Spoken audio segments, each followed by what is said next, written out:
I agreed, and easy pickings. Charlie Crow, the blacksmith. James, who worked in the stable. Sam and Jeremiah Barber, the butcher's sons.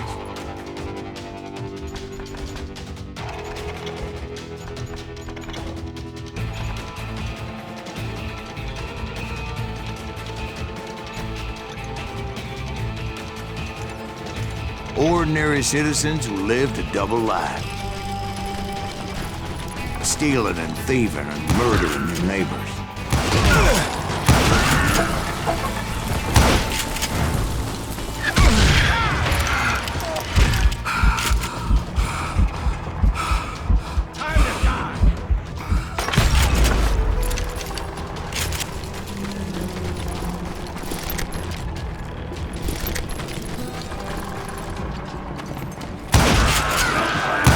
Of course, the rest were veterans of the Civil War.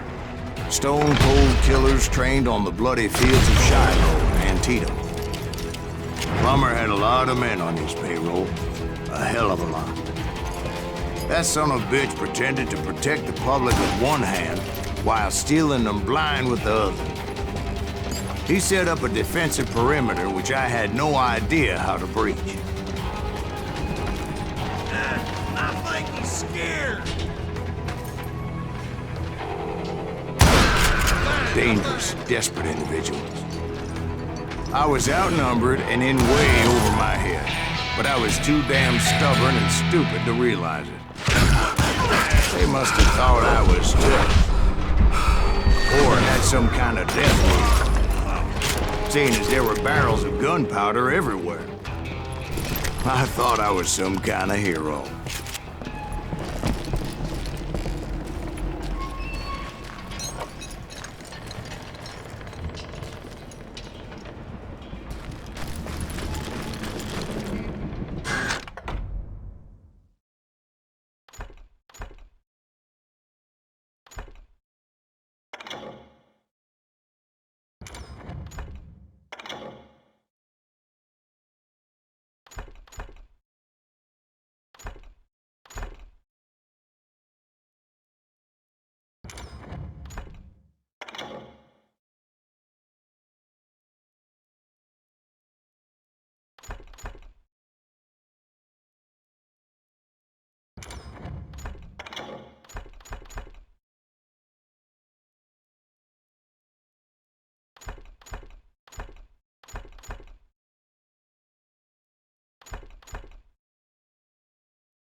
I finally made it past and headed on to meet my destiny.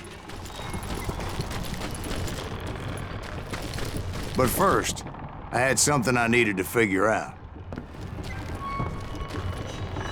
I had a few ideas on how to get into that mine, but once I made my decision, I knew there was no turning back. So my first thought was to enter the nearest mine portal. I saw an entrance. Made sense. It was the quickest way in, but that also made it more dangerous, as there would undoubtedly be enemy pickets posted along the way. You can run, but you can't hide. Do you know who we are?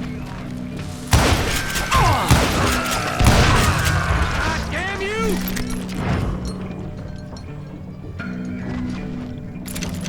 You're dead. Besides, once you enter a mine like that, it's easy to get all turned around.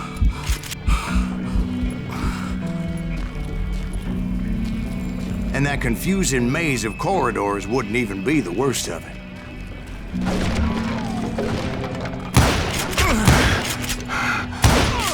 Some of those shafts could be as deep as hell.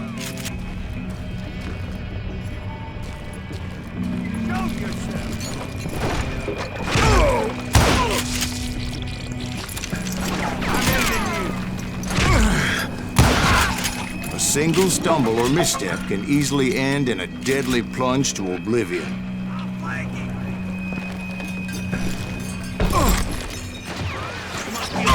Bullets! Get out of here!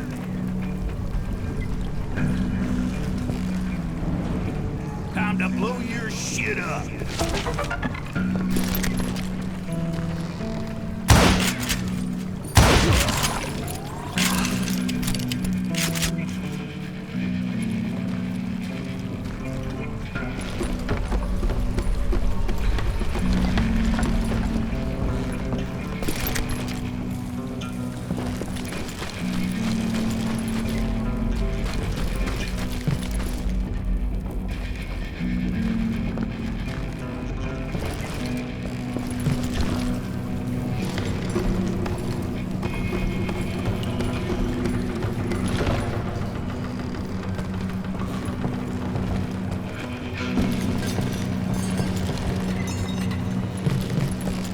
Quick reflexes often make up for a lack of common sense. Luckily, I was never one to be easily bushwhacked.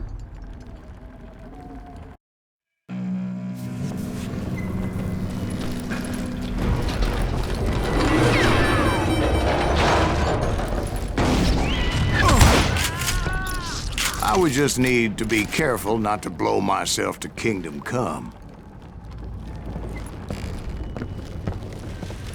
Surprise! With all that gunpowder and dynamite everywhere, a body has to know what he's shooting at. All it takes is one tiny spark, and boom. There he is! I will take you down a mine shaft! As a boy, I always loved the 4th of July. Get him! You ain't beefing me. One wrong bullet could have turned that mine into a dad-blasted tomb.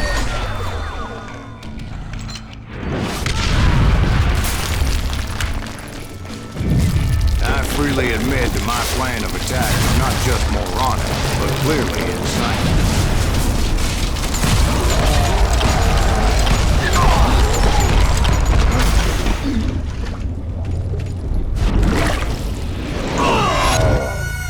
It's a good thing that I abandoned that ridiculous plan before I even tried it.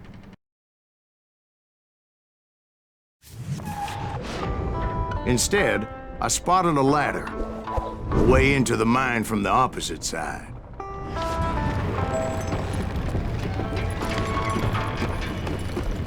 It was a long way around, but that approach seemed more sensible at the time. Of course, being I had a problem with heights, that scaffolding scared the bejesus out of me. Climbing down that ladder required some caution, because even though I had a younger man's reflexes, no man can dodge a damn bullet while climbing down a rickety ladder. I needed to make a leap of faith. I was determined not to give up, however. As Sheriff Plummer seemed quite the despicable character. When the vigilantes discovered what the sheriff was up to, people were outraged. That 10,000 they put on his head would go a long way to helping me find old Bob. And I had made it my mission to settle that score come hell or high water. But first, I would have to make a choice. Take the elevator or climb the ladder.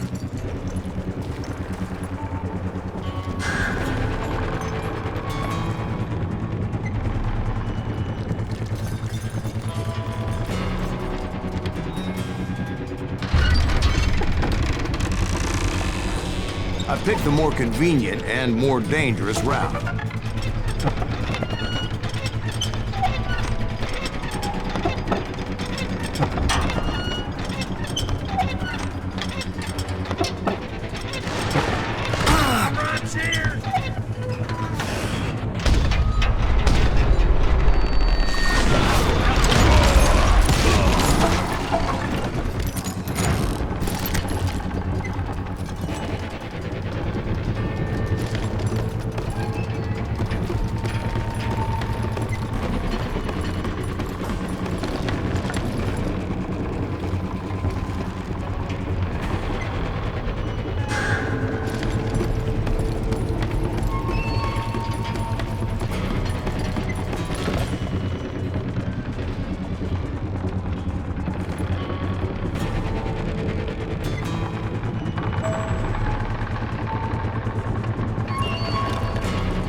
Plummer was a mad dog killer, and the people of Nevada City deserved better.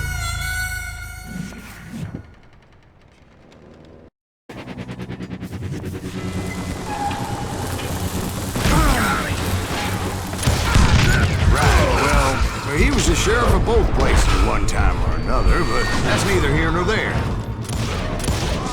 The point was, taking him down would save a lot of lives, including my own.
This is gonna hurt! Well, this day is just getting worse and worse for you.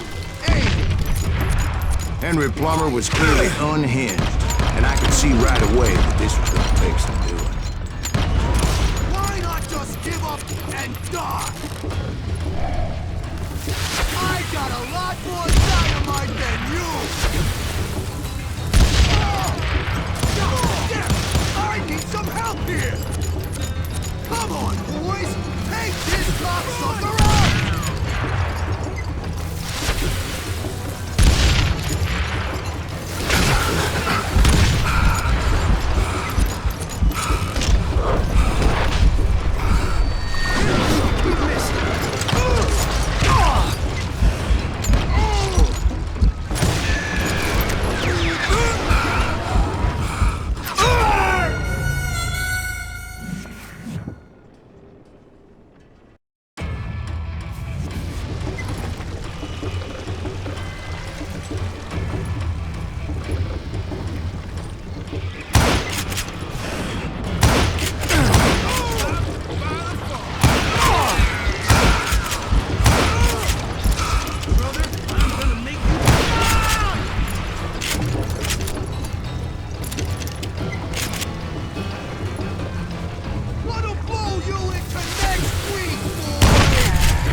So that's how Henry Plummer died. Him and his crew were worth their weight in gold.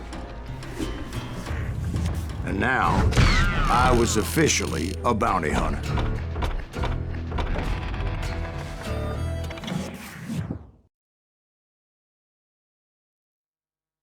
So, did you finally go after that Bob feller? Well, I heard word he was in Kansas with John Wesley Hardin. So that's where I went. Where in Kansas? Abilene. Why do you ask, Ben? No reason. Was Hardin as fast as Ringo? Ringo was fast, but John Wesley was as fast as the devil himself.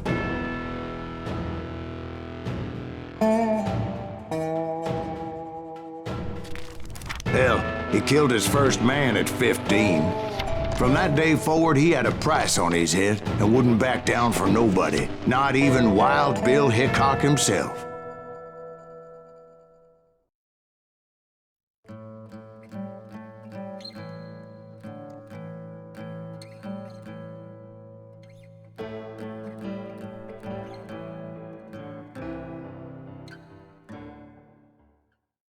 I dodged death many a time, and that night in Abilene was no different.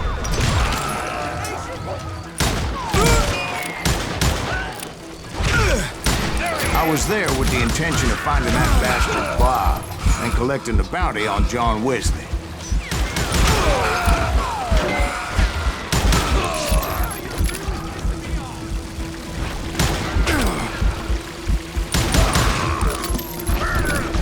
I thought the Texas Rangers got Harden. Yeah, that's what they want you to believe.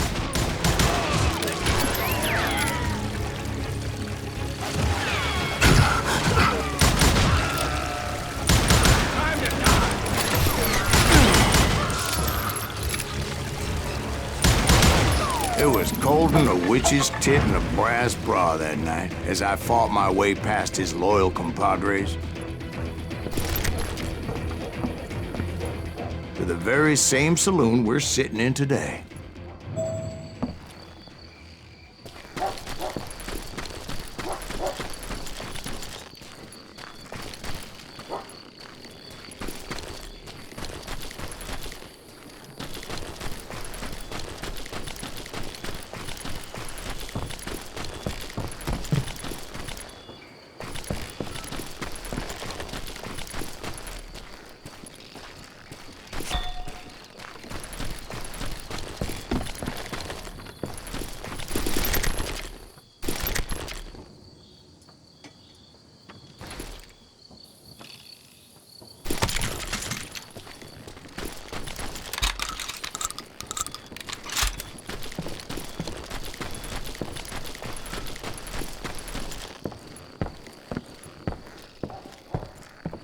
Look around and imagine this place painted in blood.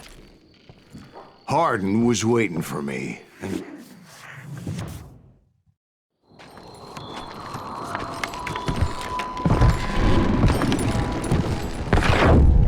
Wait, I'm jumping the gun here. Let me back up and give you some background on this sumbitch. He deserves that much. Don't you think so, Ben? John Wesley Harden was a killer. By the end, he confessed to taking the lives of 42 men. He was a bona fide folk hero by then, and had amassed a gang of armed miscreants and other assorted thugs.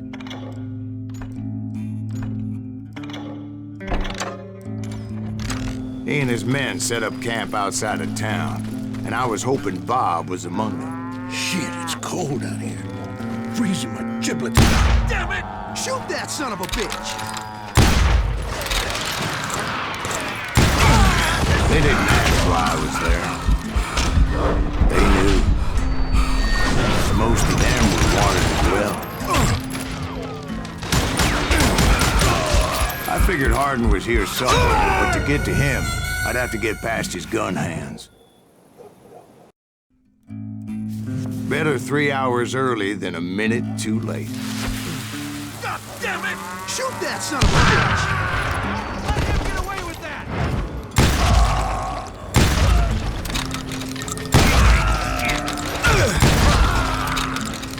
I had to spill a lot of blood to find out Harden wasn't in that camp. He was carousing in town with his closest friends.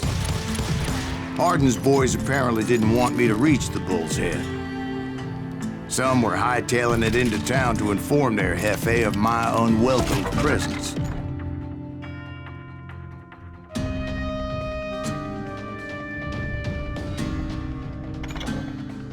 That's right. Good!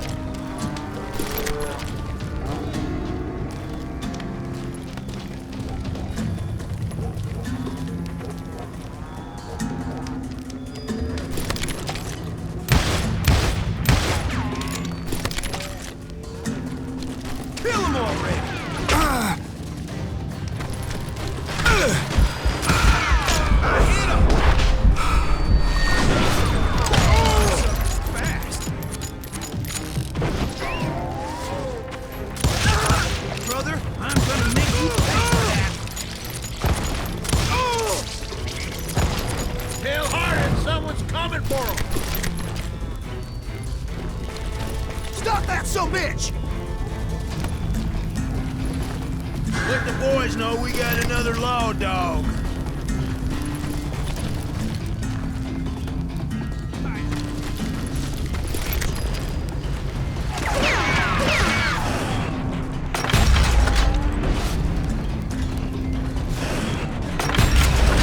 wondered if Bob was among them.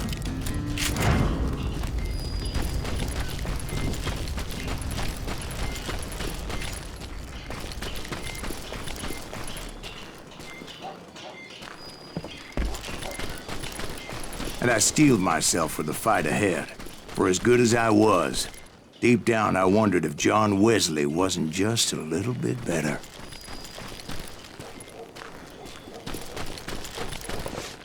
Before I could test my mettle against Hardin, however, I would first need to dispatch his cadre of hired killers.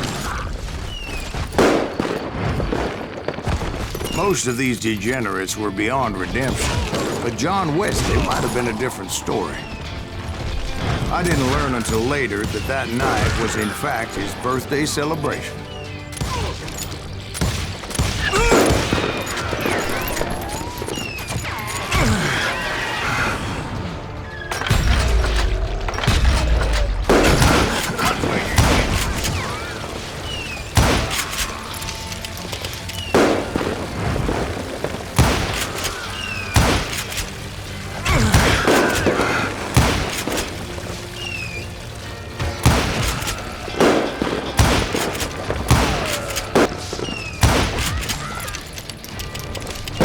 I think I already mentioned that I found Hardin in this very saloon.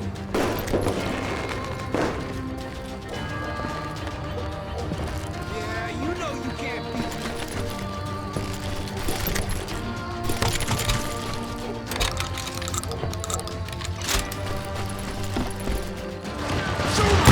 Suffice it to say, nobody there was happy to see me.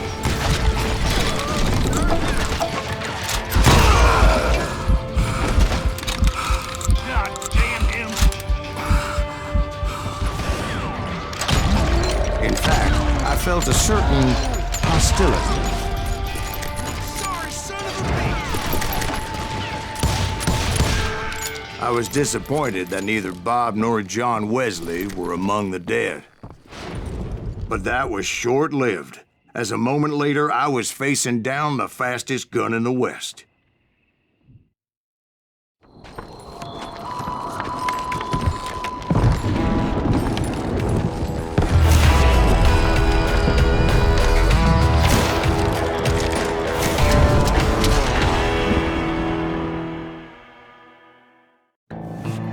I felt a bolt of adrenaline, or maybe that was fear. He was well known for his tricks, and I knew I'd need my own if I was ever to defeat him.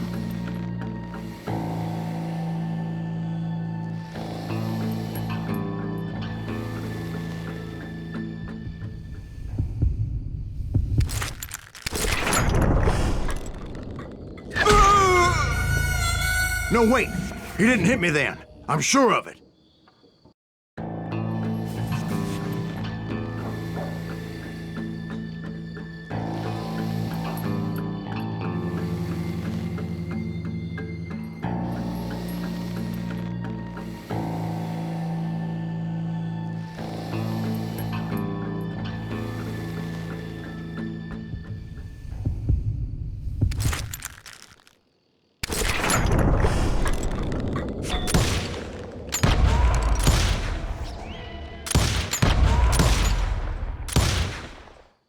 That man was faster than greased lightning. But being inebriated as he was, he didn't count his shots. And now, he was at my mercy. So he didn't die? No, I sent him to prison. Years later, after he was free, some restless avenger took his life. Shot him in the back at a saloon just like this one. Anybody up for another beer? Ben?